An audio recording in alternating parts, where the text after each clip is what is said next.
বিশ্বনবী মুহাম্মদ রাসূলুল্লাহ সাল্লাল্লাহু আলাইহি ওয়াসাল্লাম বলেছেন, রাষ্ট্রীয় দায়িত্ব পালনকারী কেউ যদি এক টুকরা সুতা বা তার চেয়েও ক্ষুদ্র কোনো জিনিস খেয়ানত করে, তবে কিয়ামতের দিন খেয়ানতের বোঝা মাথায় করে তাকে উঠতে হবে। মাননীয় স্পিকার, আল্লাহ রসুল যে সরকার ব্যবস্থা প্রতিষ্ঠা করেছিলেন তা সত্যিকার অর্থে ছিল জনকল্যাণমূলক সরকার। নবী করিম সাল্লাল্লাহু আলাইহি ওয়াসাল্লাম সরকারি কর্মকর্তাদের বিরুদ্ধে কোনো অভিযোগ পেলে তখনই ব্যবস্থা গ্রহণ করতেন।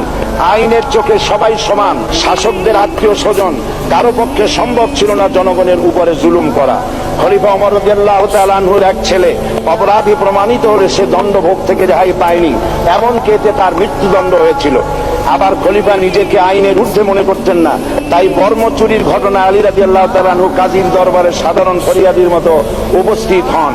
নিজের ছেলে ও চাকরের সাক্ষী যথেষ্ট না হয় কাজী খলিফার বিপক্ষে রায় দেন।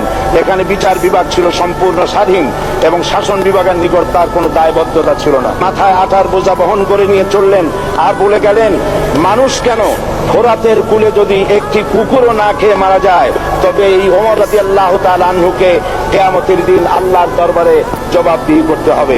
আর আজ সেই জাতির দায়িত্বশীলরা জনগণকে অভুক্ত রেখে তাদের মুখের গ্রাসে ভাগ বসায়। জনগণ তাদের নিকট উপস্থিত হলে মনে হয় যেন গোলাম প্রভুর দরবারে উপস্থিত হয়েছে, আর অহেতুক উৎকোচ দাবি করে তাদের উপর জুলুম করতে